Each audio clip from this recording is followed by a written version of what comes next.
Iran நாட்டில் ஒரு கிராமத்தில் இப்ராஹிம்னும் இஸ்மாயில்னும் ரெண்டு நண்பர்கள் இருந்தாங்க. இப்ராஹிம் நேர்மையானவ, பழி பாவத்துக்கு அஞ்சறவ. ஆனால் இஸ்மாயிலோ தன்னலம் மிக்கவ, மற்றவங்கள பற்றி கவலையே படாதவ, எப்படியாச்சும் பணம் சம்பாதிச்சா போதும் அப்படின்னு நினைக்கிறவ. இந்த ரெண்டு பேரும் காட்டுக்கு போய் விறகு வெட்டி அதை விற்று பழைக்கிறவங்க. ஒரு நாள் இந்த ரெண்டு விறகு வெட்டிகளும் காட்டில் விறகு வெட்டிட்டு இருந்தாங்க. அப்போ திடீர்னு இஸ்மாயில் இப்ராஹிமை பார்த்து, இப்ராஹிம், இப்போ நம்மளுக்கு இந்த காட்டில் ஒரு புதையல் கிடச்சா எவ்வளவு நல்லா இருக்கும் அப்படின்னா. அதுக்கு இப்ராஹிம் என்ன சொன்னான்னா, அட, அப்படியே புதையல் கிடைச்சாலோ அது நம்முடையதுன்னு ஆயிடுமா?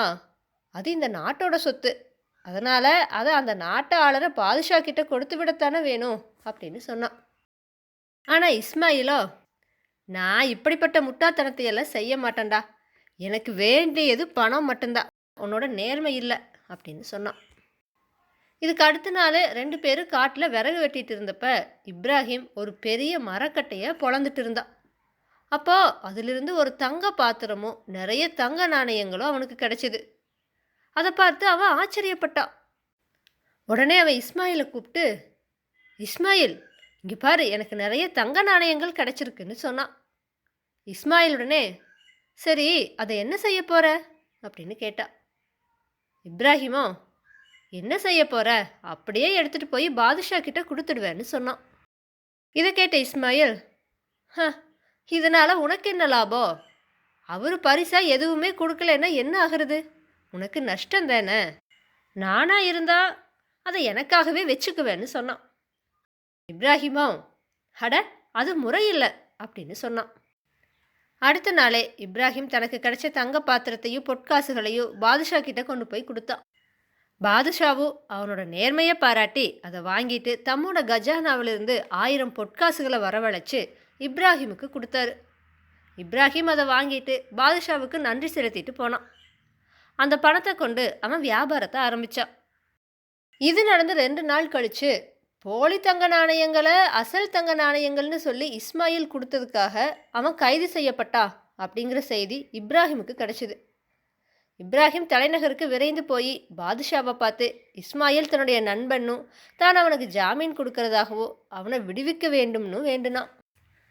அதை கேட்ட பாதுஷா, அடடா, இவனுக்கு நீ ஜாமீன் கொடுக்கறதா சொல்லறையே, இவனை எப்படி நம்பலாம் அப்படின்னு கேட்டார். இப்ராஹிம் அப்பா, எப்படி ஆனாலும் இவன் என்னோட நண்பன் தானே, என்னை ஏமாற்ற மாட்டா, அதனால தான் நான் இந்த பொறுப்பை ஏற்றுக்கிறேன்னு சொன்னான். அப்போ பாதுஷா தன்னுடைய தர்பாரில் உள்ளவர்கள்கிட்ட, உங்களுக்கெல்லாம் ஒரு அதிசய சம்பவத்தை பற்றி சொல்லற. ஒரு காட்டில் 2 விறகு வெட்டிகள் பேசிகிட்டு இருந்ததை அங்கே வேட்டையாட போனனா தற்செயலாக கேட்டேன். ஒருத்த தான் நேர்மையாக கடைப்பிடிச்சு நடக்கிறதா சொன்னான், இன்னொருத்தனோ அதை பற்றி தனக்கு கவலை இல்லைன்னு சொன்னான்.